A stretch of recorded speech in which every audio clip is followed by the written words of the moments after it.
Bonsoir, je suis Serge. Bonsoir, je suis PH et voici JTV+, le JT qui vous en offre plus. Géopolitique.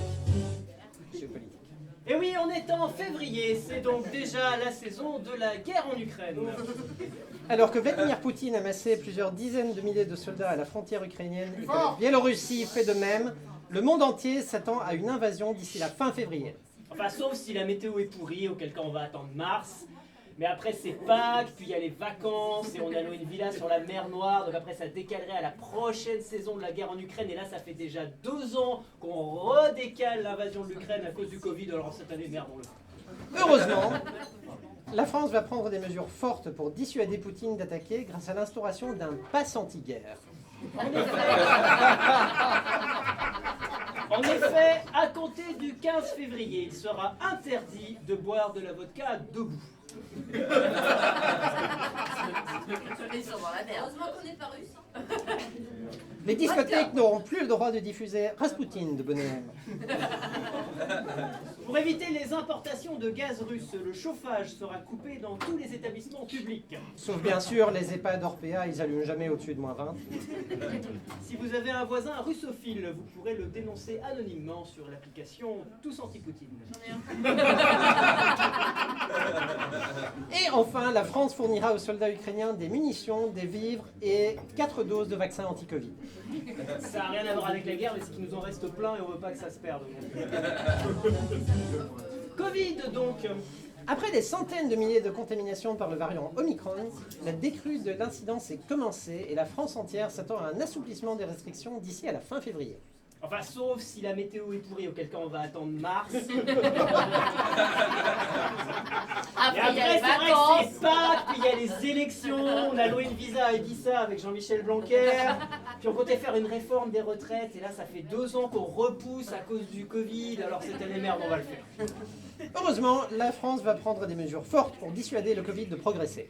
C'est-à-dire qu'on va faire en sorte que tout le monde l'attrape. C'est fait, non? C'est fait, là. Drame terrible. Terrible désillusion au Maroc où l'équipe de sauveteurs n'a pas pu remonter à temps le petit Ryan qui était tombé dans un puits de 32 mètres. Les spéléologues vont maintenant replonger pour une mission encore plus incertaine, puisqu'ils vont tenter de ramener à la surface les sondages d'Anne Hidalgo. Sport. Ça mérite quand même.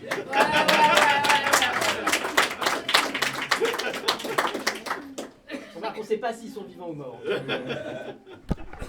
Sport. Mais ils sont stables. Les Jeux Sport. Olympiques d'hiver ont commencé en Chine. Le déroulement des compétitions a été légèrement compliqué par la crise sanitaire mondiale ainsi que par l'idée à la con d'organiser des épreuves de ski dans un désert.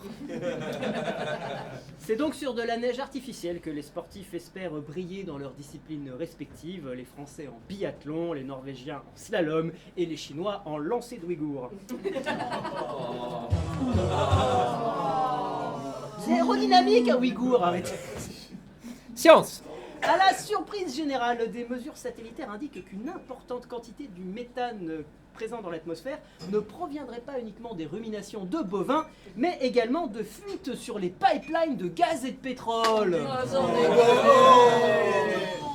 Total Energy a réagi en s'engageant à passer totalement au gaz et au pétrole bio. C'est-à-dire qu'ils vont faire leur forage directement dans le cul d'une vache normande élevée à l'herbe fraîche. Technologie. Le scandale des écoutes téléphoniques rebondit.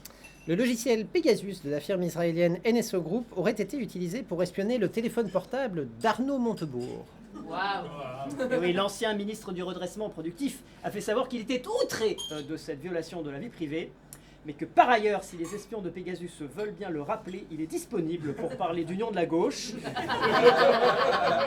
ou d'union de la droite, ou même juste du dernier épisode de Plus belle la vie, mais pitié que quelqu'un décroche, bordel.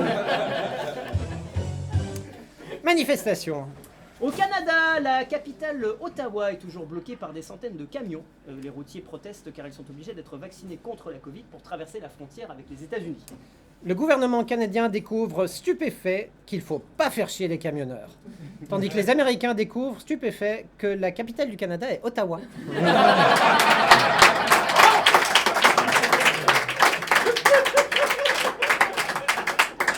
J'aime qu'on ait un public de fans de géographie, ça c'est. Cependant, le Premier ministre Justin Trudeau reste ferme et il envisage de recourir aux grands moyens pour disperser la foule, s'il le faut, canon à sirop d'érable, fusil lanceur de castor de défense, et s'il faut en arriver là, diffusion d'un concert de Céline Dion. Manifestation encore.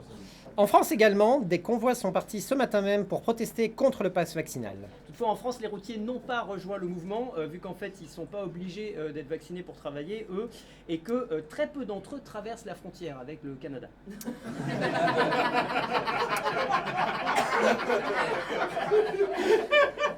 Le convoi est donc essentiellement composé de motards et d'automobilistes qui convergent vers Paris. Enfin, c'est pas dit qu'ils atteignent Paris, parce que vu le prix de l'essence et des péages, c'est possible qu'il leur faille contracter un prêt Sofinco arrivé du côté de Montargis. Donc, Leur objectif est d'atteindre la capitale vendredi soir pour, je cite, y provoquer des bouchons monstres.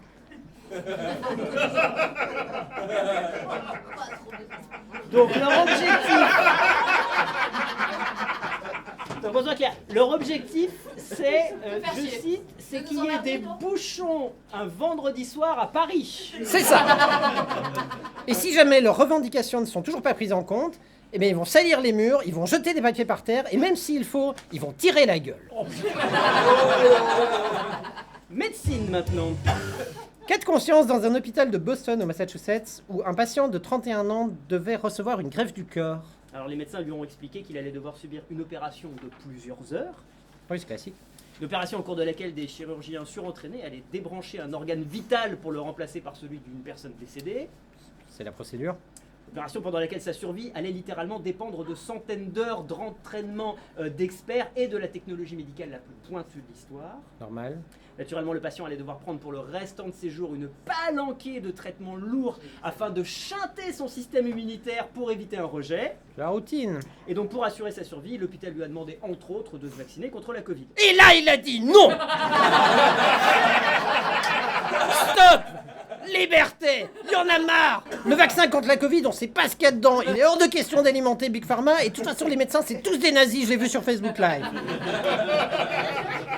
Alors heureusement, l'hôpital a trouvé une solution puisque son opération a finalement été effectuée par un cortège d'experts mondiaux, Didier Raoult, Donald Trump, Pascal Praud, Cyril Hanouna, Francis Lalanne et un médium de TikTok en contact direct avec les frères Bogdanov. Les obsèques seront diffusés sur Facebook Live. Fait divers. À Chamalières, ça existe, près de Clermont-Ferrand, un incendie spectaculaire s'est déclenché dans les locaux de la Banque de France où sont imprimés une grande partie des billets de banque en euros. C'est vrai. On est rassuré pour cet hiver, si Vladimir Poutine nous coupe le gaz, le billet de 500 balles brûle très bien. Et télévision, La nouvelle saison de Koh-Lanta démarre mal, puisque avant même la diffusion du premier épisode, un des candidats est déjà visé par un scandale. il s'agit d'un pompier volontaire de 38 ans. Alors, rassurez-vous, il n'a pas essayé de faire livrer à manger sur l'île comme la saison passée. Non, non, c'est beaucoup moins grave. Il est accusé d'avoir tué des collègues pendant un incendie. Donc on est encore plus rassuré. Si Poutine nous coupe le gaz et qu'on n'a plus assez de billets de 500 €, on fera cramer Denis Brognard. D'ici là, si Poutine ne nous envahit pas, prenez pas froid, portez-vous bien et à très bientôt pour un nouveau JTV+. Ouais.